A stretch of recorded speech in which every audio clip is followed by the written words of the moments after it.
Igor and Margaret had been married for what felt like a lifetime, a little over 2 decades to be exact.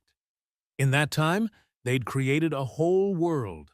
3 kids, a goofy golden retriever, and a small but incredibly cozy house in the countryside. They'd tied the knot when they were both knocking on 30's door. You'd think at that age, the choice would be a sure thing, a well-considered decision, but Igor's mother had been dead set against it. She never stopped nagging him to find someone else, anyone else. For whatever reason, Margaret just rubbed her the wrong way. "That woman will be the end of you," she'd warn him. But, funny enough, after the birth of their first grandchild, his mom's icy demeanor thawed, and she finally started treating her daughter-in-law with a bit more kindness. Looking back, maybe his mom had been right all along, but he'd never admit it, not even to himself. The thing is, just a few days before the wedding, a massive red flag had popped up. Igor had walked in on his fiancée locked in a room with another man, Victor, the guy they'd hired to organize and host the wedding. Margaret, quick on her feet, told Igor she and Victor were just ironing out the final details for a huge surprise she was planning for him. He didn't want to sour the moment, to let suspicion poison what was supposed to be a joyous time. So he simply chose to believe her. He swallowed his doubts and put on a smile. Fast forward a couple of decades, and Margaret had landed a great gig as a designer for a big-shot company. It was all thanks to their mutual friend Nicholas, who knew she had a real knack for design and put in a good word for her with his bosses.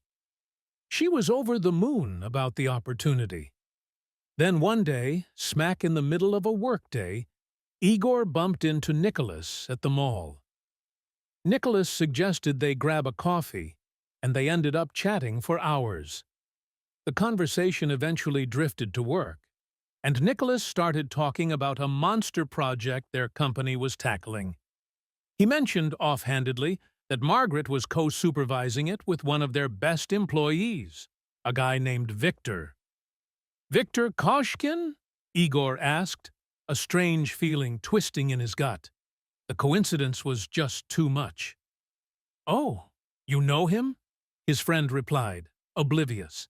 "Yeah, he's on our team." Igor felt the color drain from his face, quickly replaced by a hot flush of anger. "How long has he been working with you?" he managed to choke out. A couple of years now, maybe more," Nicholas said casually. Igor gritted his teeth. So for more than 2 years, his wife had been working side by side with the very man who almost blew up their life before it even started.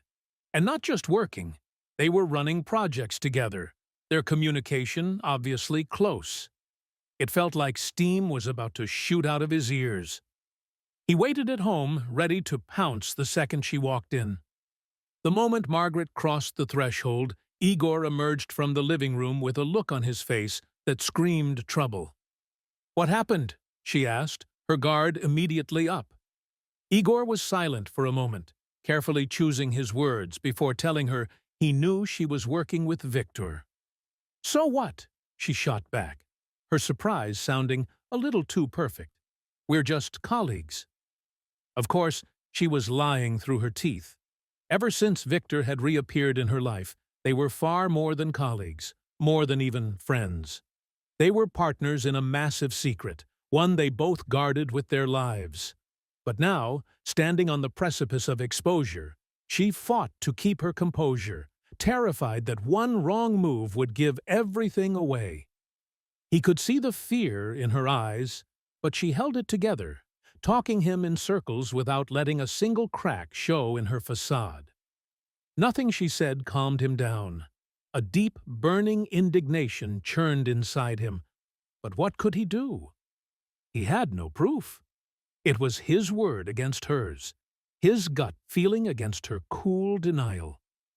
A few weeks went by, and Igor's raw hatred for Victor began to dull. Things with Margaret creeped back toward a semblance of normalcy, and he stopped snapping at her over every little thing. Then, one evening, his phone buzzed. It was Nicholas, saying he needed to see him. "Come by my office. I'm just wrapping up," Igor replied, figuring Nicholas was just in a pinch and needed to borrow some cash before payday. When Igor stepped outside, Nicholas was already there, leaning against his car and smoking. They shook hands. "Need some money?" Igor asked, cutting straight to the chase. It had been a long day, and all he wanted was to be home in his warm bed. Nicholas just shook his head. "Man, I can't stay quiet about this anymore. You're a good guy." He cleared his throat, a heavy silence hanging between them for what felt like an eternity. Finally, Nicholas looked him in the eye. "It's Victor. He and Margaret. Well, you know." Igor knew. Of course he knew. His instincts hadn't failed him. A string of curses about his wife escaped under his breath. "So you already know?" Nicholas asked, exhaling in relief. "I had a feeling," Igor replied, briefly recounting the story from before the wedding. He thanked Nicholas for his honesty, got into his own car, and instead of heading home, he just drove, aimlessly navigating the city's empty nighttime streets. Thoughts raced through his head, one after another, an endless ticker tape of betrayal. What was he supposed to do now? It hit him like a physical blow. His wife had been cheating on him for 20 years. That locked room before the wedding wasn't about a surprise after all. God, how could he have been so stupid, so blind to believe her story? He gripped the steering wheel so hard his knuckles turned white, and his hands started to go numb, his nails digging into the soft leather. He was facing the most difficult choice of his life: leave or stay, forgive or forget. He weighed every pro and con, viewing every shared memory through the new, ugly lens of her infidelity, and still had no idea what to do. He might have been able to get past it if it were a one-time mistake from long ago. So much time had passed. They'd been through so much. And the kids, their youngest was just 14, such a fragile age. How could he tell her that Daddy wasn't going to live with them anymore? He pictured her face, her tears, and knew, in that moment, that he was willing to turn a blind eye for her sake. His children were everything. For them, he would try to save this broken family. That night, he told Margaret he knew everything about her and Victor. She was stunned and immediately tried to deny it, claiming he was being paranoid, but her resolve quickly crumbled. "You're right, Igor," she confessed, her voice barely a whisper. Hearing her admit it, man to man, somehow made it hurt even more. But he stood firm, declaring his intention to keep the family together, at least until their youngest daughter turned 18.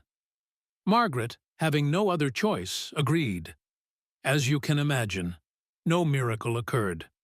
The next 4 years were an exercise in misery, a cold truce where the unspoken problem between them only grew sharper.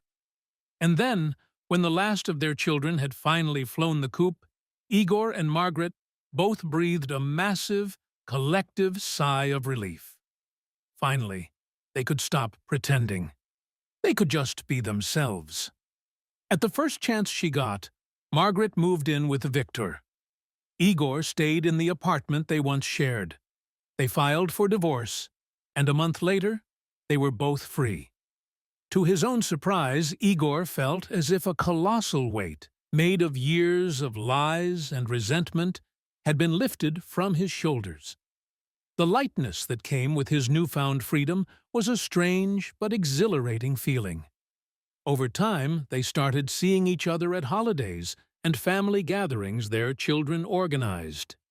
The years apart had cooled the hatred, and they slowly began to communicate like old friends, each quietly hoping that the other had finally found some measure of happiness.